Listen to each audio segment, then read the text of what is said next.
All right, so first thing we need to go over is, I don't think in this class I did it the way that I intended with, so after doing this, the project from last time, we did this one last time, the average grade app,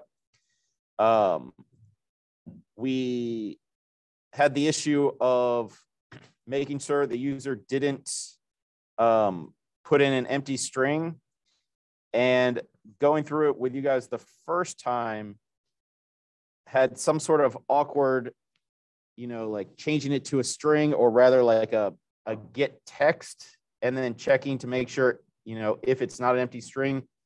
I completely forgot about the correct way to do this, and you don't need to change it, but just for your own learning, you can check if something's a number if it's either greater than 0 or less than or equal to 0, which is all numbers are greater than 0 or less than or equal to 0, but letters don't have the property, won't equate to a greater than or less than, and an empty string won't equate to a greater than or less than. So you could have done, and we should have done, just you. I know you understand it. Just let it go. Just be false if it's a string. Yes, it will not satisfy if new grade is greater than 0 or new grade. I got to open it up here. New grade is less than or equal to 0. That is what I should have done for our sort of blocking conditional thing. Guys, let's go hoods off in this class forever. Thanks. All right, so what we're going to do first is the next bubble 8, which this app is far more complex appearing than it is difficult. It is not that difficult. The reason why it might be confusing at first is just how many lists we're talking about. And so for each of these lists, we're like filtering them and then adding the total of all of those filtered lists, and then summing them up and dividing them by total, and finding averages and things like that. So the fact that every action has like 7 or 8 different components makes it kind of long and complicated. But let's just give it a good old shot of our best effort. So the goal is an app that takes this chunk of data,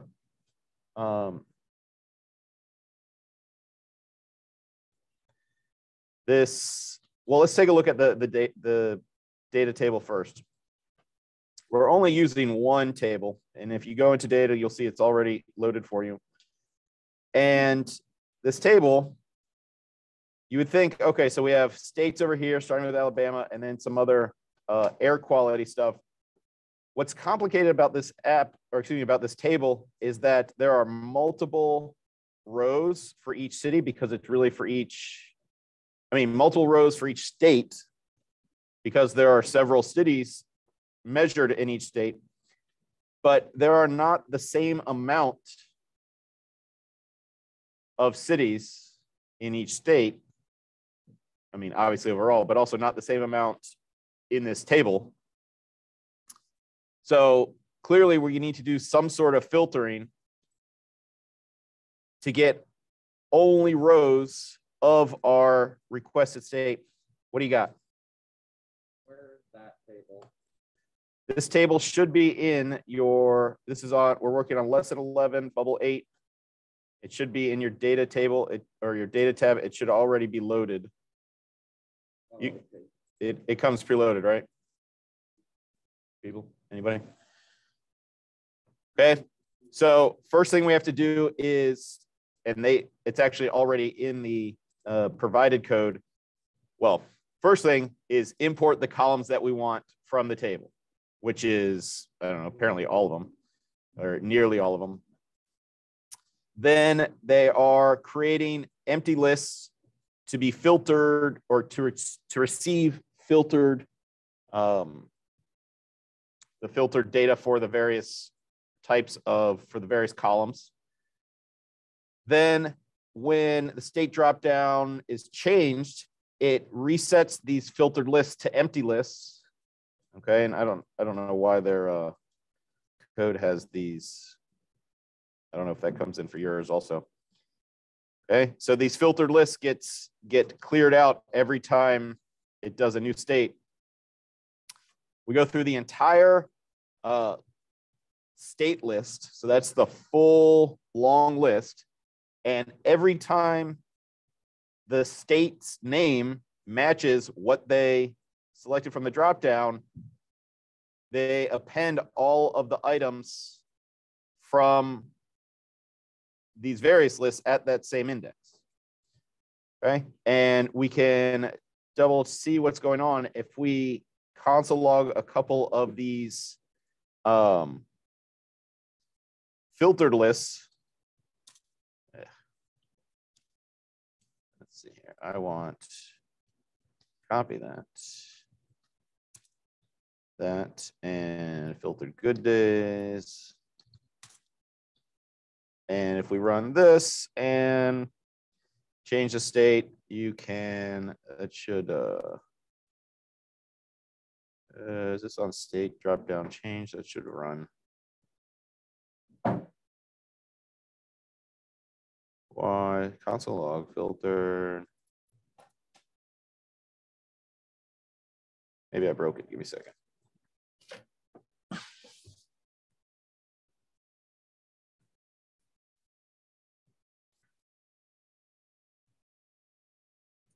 And yeah. All right. So depending on these two console logs are just what is coming through after the filtered list gets cleared out. And we go through the full long list and pick out each of these, the items in the relevant columns at that same index. So depending on what state, how many different readings there are for both of those. And so we know these are getting a different amount each time, but they're also being cleared out. And so we need to know that going forward. Okay, the display button. We get 7 new variables, which are just going to hold numbers of the sum of all the numbers in those lists, in the filter list. So we're going through the entire, each of the filtered lists and adding up all of the items in there, which kind of makes sense. If you have filtered days is on this one and good days. Okay, so this is the good days in the various cities from Alabama, and this is the total days. Okay, if you wanted the entire state's reading, you would add up all of their, each of these represents a different city, and each of these represents that city's good days. So the average for the state would be the total number of all these numbers added together divided by all of these numbers added together. That would be the percent that are good days. And that's the basic idea for all of this. We can just work with it from there. So we are provided with all of this code where it's going to give us, for any one state, the total number of it's, well, if you go to the column, okay, all that code is giving us, so if we choose Alaska, it's going to add up this column, which is for every city in Alaska that we have readings for, its total days recorded, and adds up all of the numbers from all of the cities of a state chosen in each of the columns. We just need to demonstrate or have it display the percentages. which is whatever the number is divided by total. Okay, so total days is our number of days recorded. And this is how many good days and moderate, unhealthy, and so on. Okay, so all we need to do is total display. Do we need averages? Okay. Do we need to create new variables? No, let's just go. I think we can go straight to displaying. Set property. Let's just try here. Set property of good output.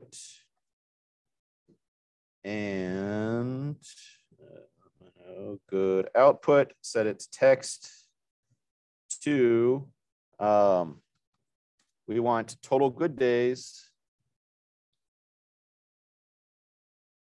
divided by, and this is all outside of quotes, total good days divided by total days recorded, which is total days with AQI. And that's going to get a decimal. So we want times 100 to get a percentage.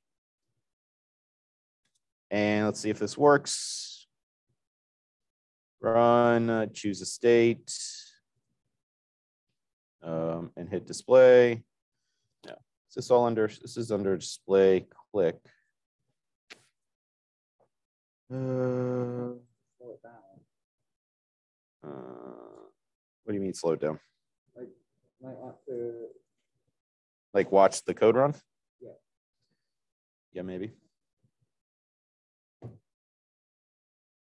Oh yeah, there we go. So it does work. Okay. 94%, excuse me, 91.6% of the days in Alaska are good days. We have the total good days divided by total days times 100. The problem is we have a decimal. Let's add some math.rounds to this. The problem is the way dragging works. I would say let's just do another set property, and that way we can drag it just slightly easier. Set its text to, and these are all going to be math.round of this block here. And you just kind of got to get used to where the blocks drag to. And of course, you can type it in always.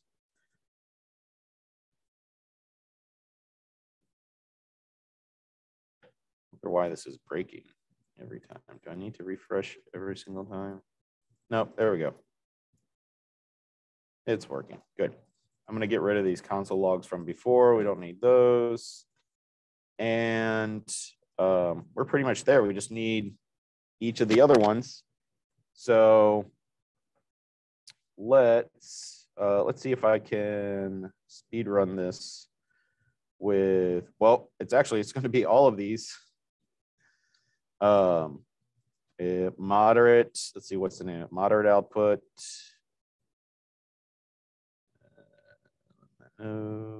Moderate output. Then I'm guessing this is unhealthy group output. Then, and of course, gotta have to go change the numerator. Unhealthy output, very unhealthy output. No, very unhealthy output. And the last one is hazardous output, I suppose. And for the calculating, so it goes total moderate days is going to be this one. Total unhealthy group days is this one. Total unhealthy days. This one, very healthy. And you can clearly see that it is critical to give your variables and design elements good names. Otherwise, you're just going to be in a world of hurt. And so we go like this. And I don't know what it is about this particular app that I've needed to refresh pretty much every time. It may have something to do with tables, making it run a little sloggier. Yeah, the table takes time to load. And they freed up the whole app. Oh, yeah, that is what it's loading the table in the background. All right, so do you think we have any states with hazardous or very unhealthy? I mean, if California doesn't have any, they have 1% of very unhealthy days, or 1% of days are very unhealthy. All right, so that's it. That was a lot more to take in than it was to do, but yeah, there you go. Is this what we're looking for? All right, so the checks for understanding. Okay, we have a, what's up? Is there a way to what? Make code shorter, like refactor it? Yeah, I mean, you can, I mean, not in that case, really.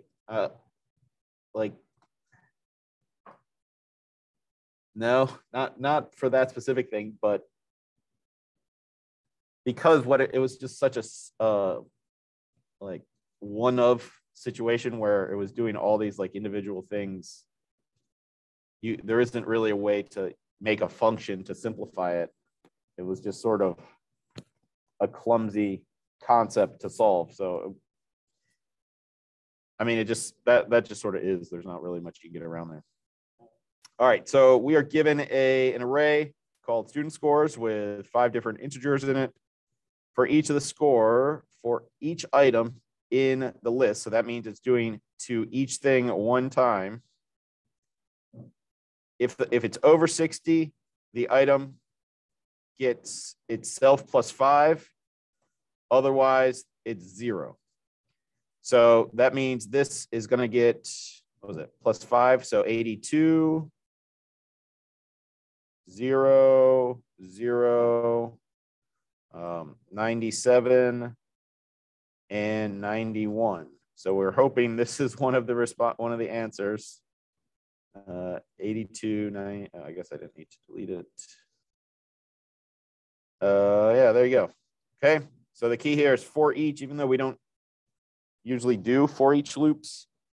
It's pretty common. It just means do something to every item in the loop once, which a for loop, while you're doing I0 while I is less than list.length, that's saying doing everything to it's the same thing. It's just a little simpler verbally. All right, so let's go on to lesson 12 for today. Okay, random forecaster app. That's a thing.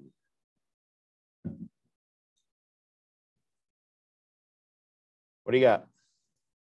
So, like, does it read the forecast from a random location? Sort of. Well, let's take a look.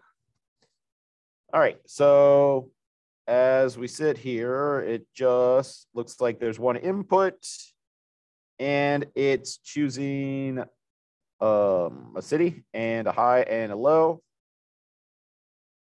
And let's take a look at what they give us.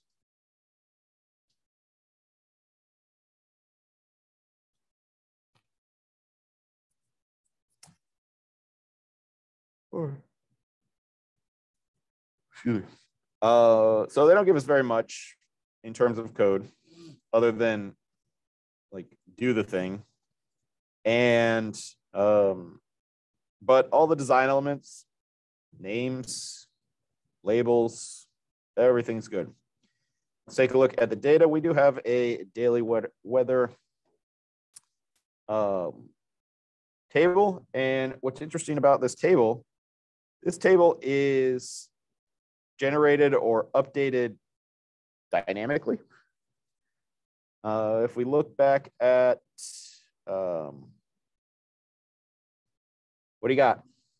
So what would happen to your code if it's running while the table gets updated? I have no idea. Probably nothing. You're running with the old table? Probably.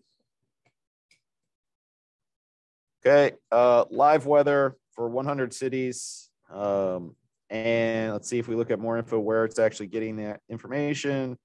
To source open weather. Okay, openweathermap.org. They give a comma separated value table, and code.org is interpreting it. This is actually kind of impressive as far as I'm concerned that AppLab has this. So the majority of the tables in AppLab are static. They are just tables of information, which is, I mean, there's a lot of information there and they're super useful with like images and things like that. But this one is super cool. It's updated continually. And this is another situation where we have multiple cities from each state, and they're wait, is it multiple cities? Anchorage, yeah, multiple cities from each state, and each city has a 5-day forecast today and for more, along with on that there are lots of stuff. Some of it's numbers, some of it's strings. What is this? This is timestamp. Okay. It'd be nice if we could get the horizontal scroll bar somewhere. Oh yeah, you can always do that. Those of you with mouses, you can use the mouse wheel down to get the I don't even know what you would call this navigation thing. It has. Yeah, there you go. These are URLs of images that if you have the, no, that's not what I want. The original or the provided example is giving us the relevant icon or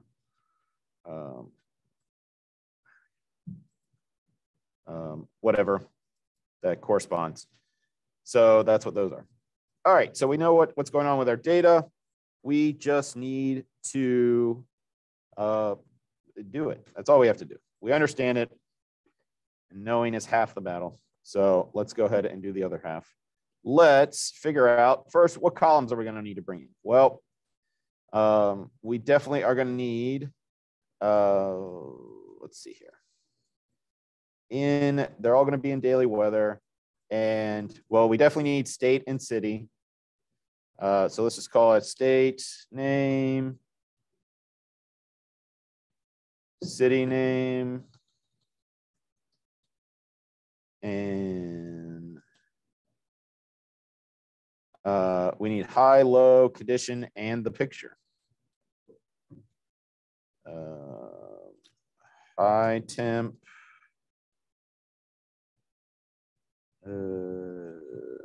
High temperature, low temp, can't handle low, LOW, low temperature, condition, condition temp, that's not a thing, but at least all the temps are relevant.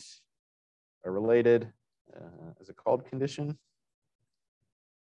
Wind direction, forecast date, main condition, I believe is what it is. And we can check that in a second. What is the image called? Condition descript. Well, let's go back and look at the data table. Okay, condition description Overcast clouds, overcast. Well, let's pick one of these, either main condition or condition description. Looks like snow, rain and snow. They all pretty much, I'm going to use condition description instead of just main condition. So condition description.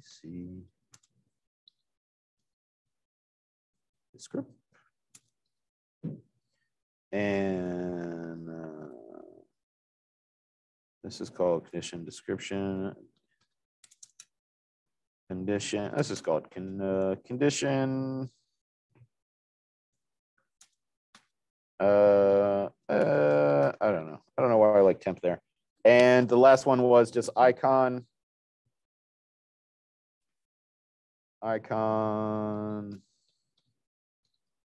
know, icon temp. They all end in temp, so that's fine. It doesn't really matter what they say, as long as we keep track and they follow the rules of naming variables. And so what are we doing here? Well, we know we need an update screen, and it will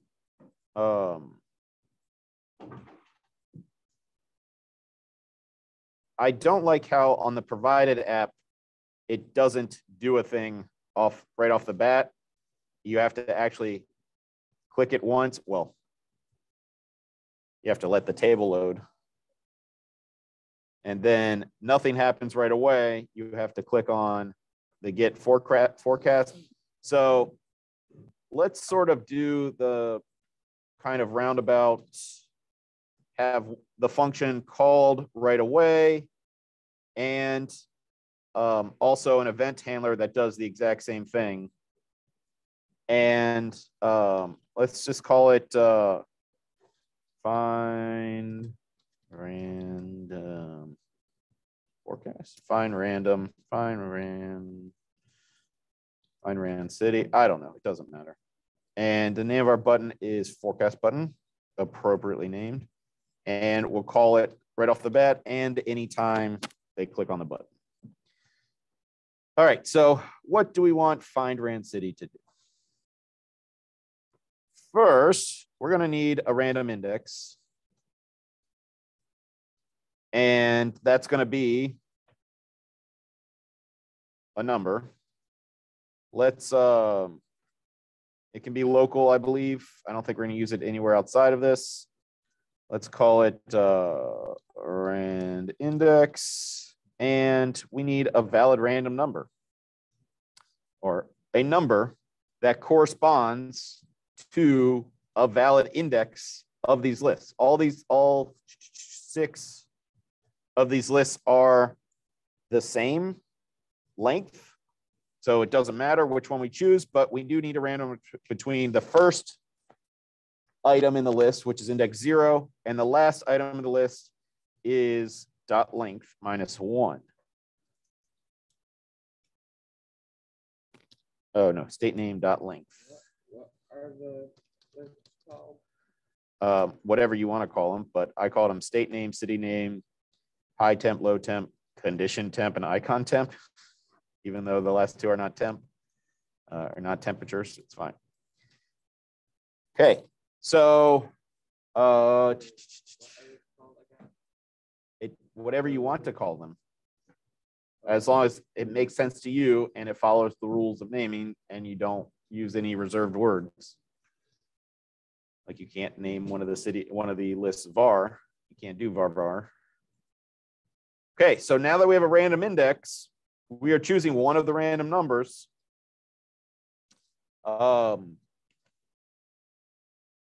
Is this as easy as I think it is? I think we just want to do, well, okay, we've been doing set property, name the element, and choose text, but set text is the same thing. It just is one less parameter. Okay, so let's do city output. What is the text of city output going to be? It's going to be city name hold on. Let's call these city names. I'm going to start or try to make, and again, you don't need to change this. You can name these whatever you want, but I'm going to try and name my lists as plural since they are always going to be multiple items in the list just to as a naming practice. So city output is this. We want it to be whatever our random number thing is choosing one of, it's essentially choosing one of the rows of this table.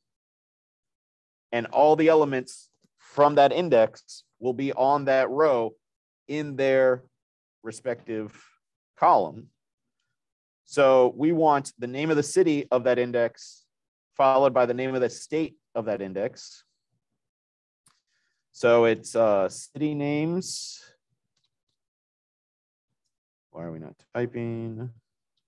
City names at index I plus, I want a nice little comma space, concatenated, plus state names at index I.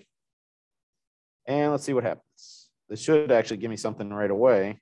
No, it doesn't. Rand, oh, because it's not I, it's at rand index. My mistake. The whole point of, there's no I here. There's no I in loop. And the whole point of choosing rand index was that. And there's also nothing called state names and state name anymore. It's called state names. Yeah, it gives us a random city. Look at that. We're like 95% of the way done. Oh, it's getting, there are a couple that's kind of long. Let's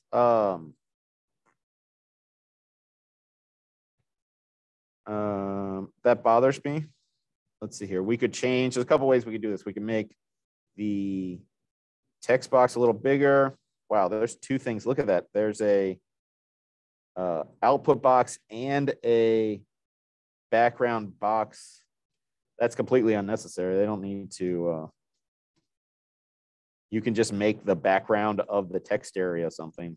Let's. I'm just going to make this font size like 2 smaller, and let's see if we get. Yeah, it's a little better. All right, so none of them are going to 2 line. Oh, Baton Rouge. We're just going to pretend that doesn't exist right now. I can't. I'm sorry. Let's make this a little bigger. That's the background, and this is the actual text box.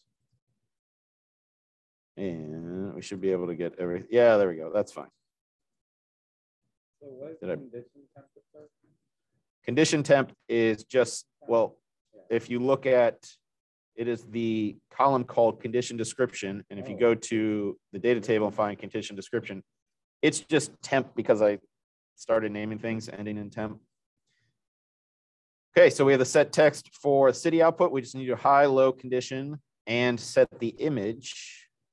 So these are all going to be set text of high temp output is going to be high temps at index rand index. And this should work. We could do a round, but I don't think we need to do a round. What is the, is there an ASCII for superscript O, like the degree symbol? Let's Google this degree symbol and copy here. I wonder if AppLab will let me add that. Plus in quotes. Ah, it will. No, it won't. Am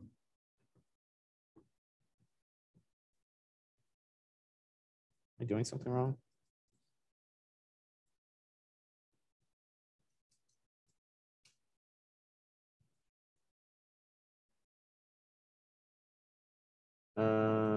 No, it's not.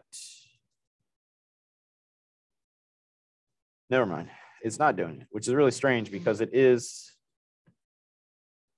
like letting me copy it there. What's that?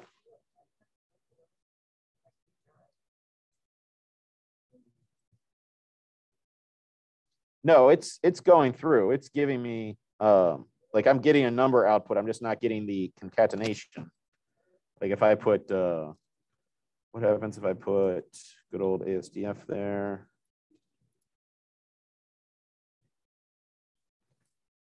Is it just running out of space?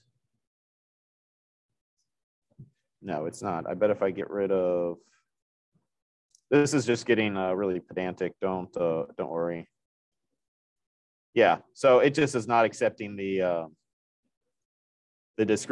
degree symbol was breaking AppLab. Doesn't have whatever universal code or ASCII. What do you mean it does? I tried it. It worked. You got a degree symbol to pop up in the display?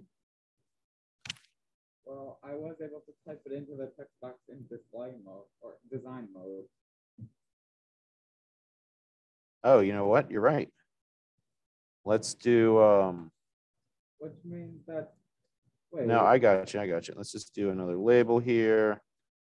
And you don't need another label. Just relax. All right. Okay. It's cool. I'll get it to work on mine without a separate label. Okay, cool. Yeah, there we go. And we'll make it a little bigger. Okay, the second label just means that the output from the other thing isn't affected. Gotcha. And color, I think, is white. Now we run, what's it going to look like? I need to make this bigger.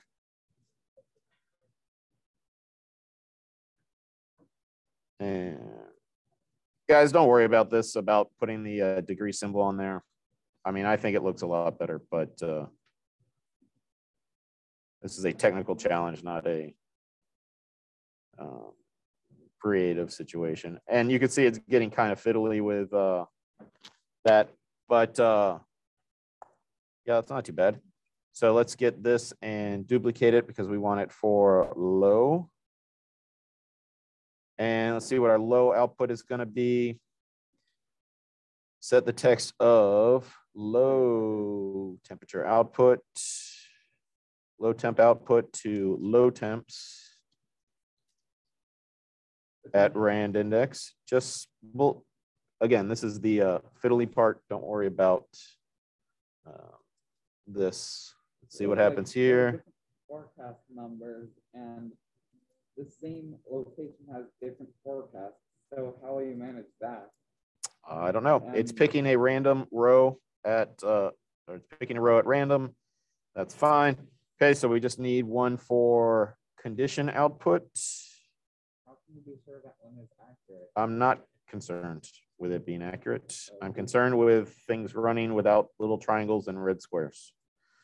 That's what I'm concerned about. Condition temp at rand index is getting set to there. Oh, that's not good. Oh, because it's not condition background, it's condition output. All right, so what they are doing is completely, I shouldn't say it's completely pointless. It's pretty darn close to completely pointless. They are making, they have one element, one design element that is just this background, and another design element that is the output text area. You don't need that. You could just make the background of this whatever color they want it to be, which is, I could just get the code of, what is the background here? The background color is this. Nope, that's white or clear. Hi, what's up? Oh yeah, go for it. Background color, text color.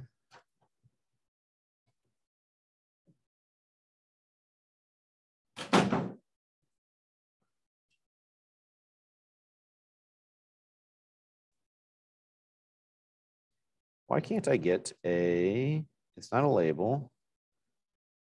The text area? No. What is going on?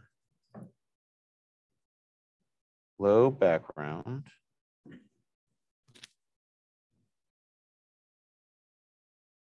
Condition output.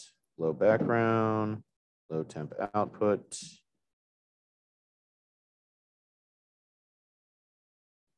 Okay, that's a white color. Oh, is it? Oh, here's what it is. It's white, but it's translucent. Okay, so never mind. Okay, so that's not what I want either. I am breaking everything. Why can't we just do Control Z in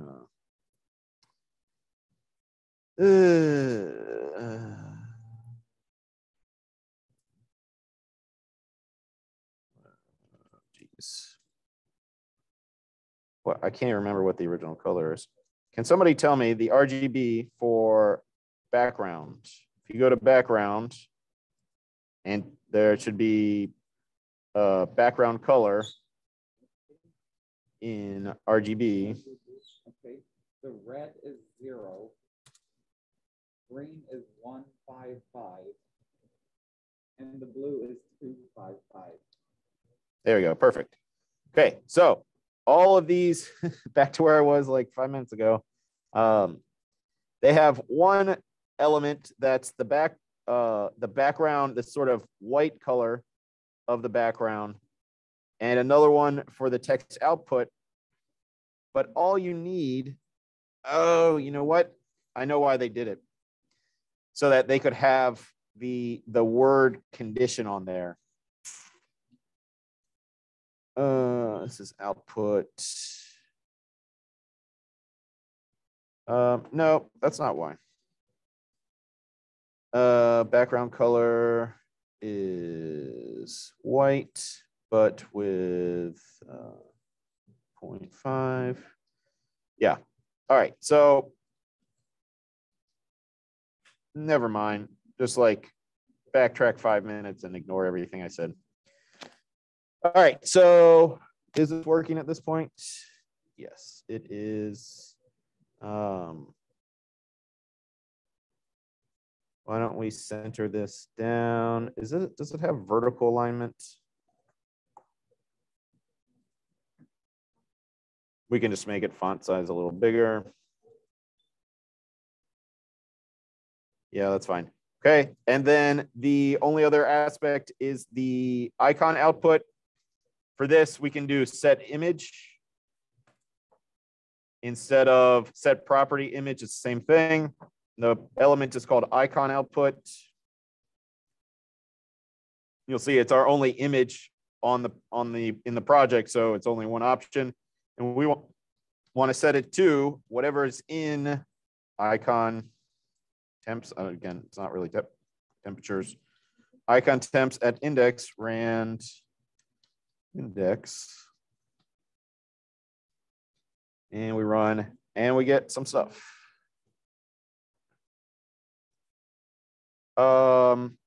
Let's change a few things. I would like this to be capital letters. And so the way we're going to do that is this is conditions output. At the end of that, but inside of the parentheses, I'm going to do dot to uppercase. Is it uppercase UPPER capital CASE open close? See if that works. Hey, that works. Okay, so the to uppercase method, we've used that before with, I think we used it for comparing a user's input for like a password so that you didn't have to worry about their case sensitivity. Question.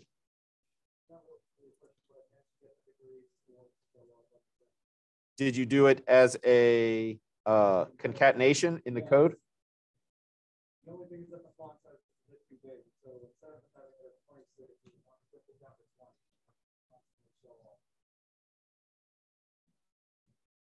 20. Oh, was mine just the wrong font size?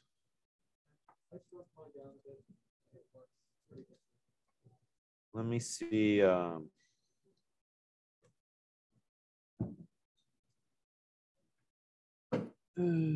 do we to Gardner.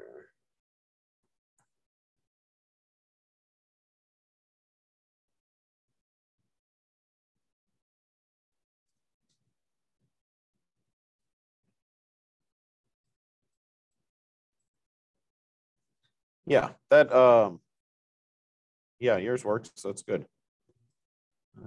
But this also works. My way is a little cheesier, but for what we've got going on, it's fine. And oh, you know what? Hold on just a second. So we want tomorrow's weather. What we've chosen is today's weather. So hold on a second. Let's just stick with me. Okay, so we've chosen a random index of, oh, this is the whole thing. We are only interested in rows that are, I knew this was too easy. We actually have to go back and refactor a bunch of stuff. We'll keep what we have, don't worry. We need two. We are only interested in rows that have a 2 in the forecast number, because those are all tomorrow's forecasts. So let's figure this out. We definitely are going to need a new list.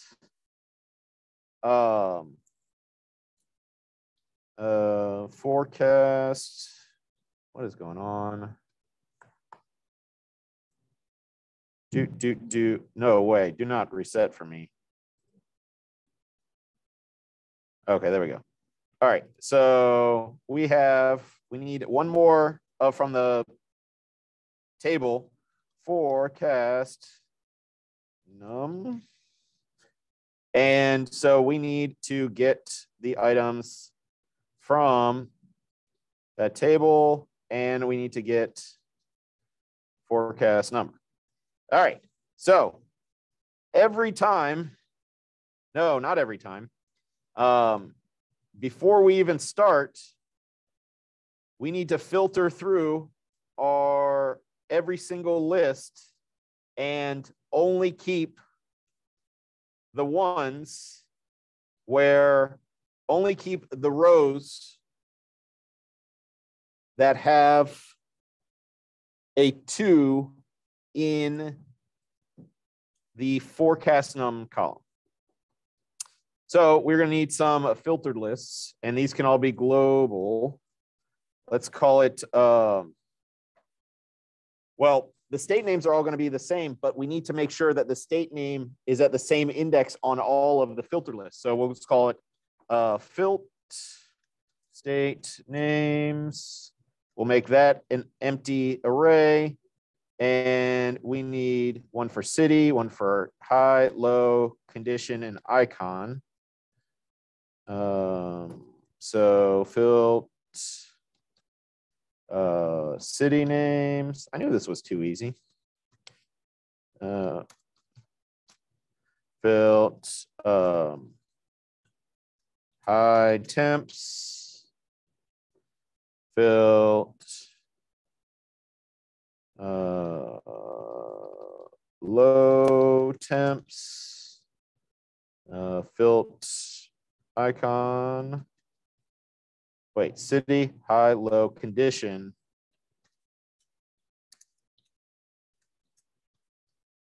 And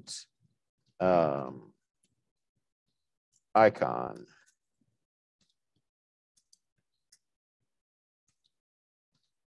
And we don't need one. We don't need a filtered list for forecast num because we don't need that in our output. We only need to go through and keep the rows that correspond to that. So let's loop through everything. We want to do something state name dot length number of times. And we need to check if forecast num, if the number in the forecast num list is 2, we are going to append the state name to the filtered list, the city name, and so on. So if forecast num at that index that we're checking as we go through every index is equal to 2, then let's append some stuff. Append, we want to append our filtered state is going to get state names at index I. And we want one for city, high, low, condition, and icon. Field city, field high, field low, field condition, field icon, and we want city name.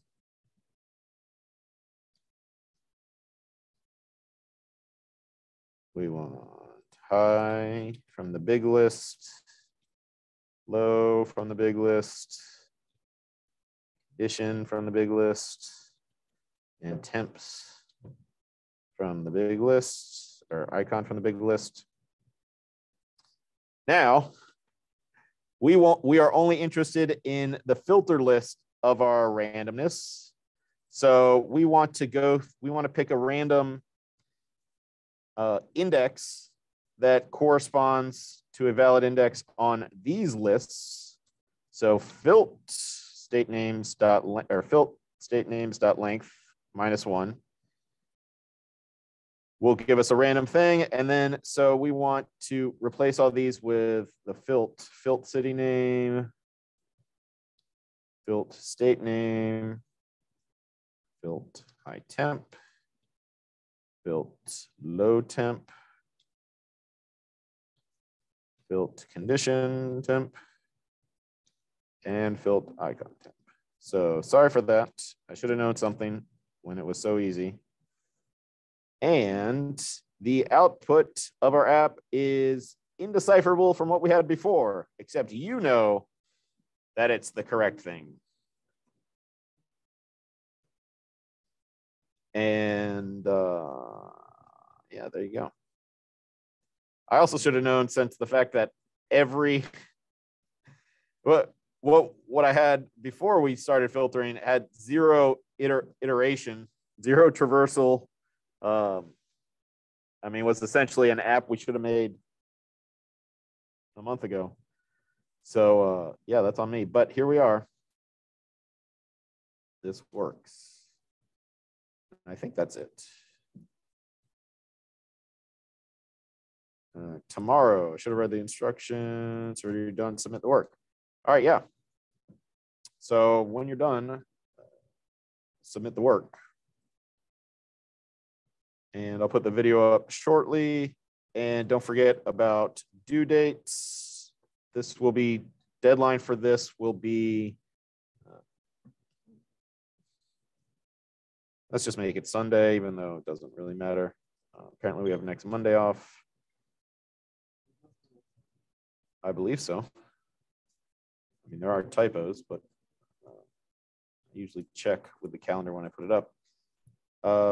Either way, folks, do me a favor. For those of you who are planning on doing this later or are actually doing this later, please listen to the videos as they go. If you're just like, oh, my blocks need to go here, here, and here, you're not going to get anything out of it. You're wasting your time.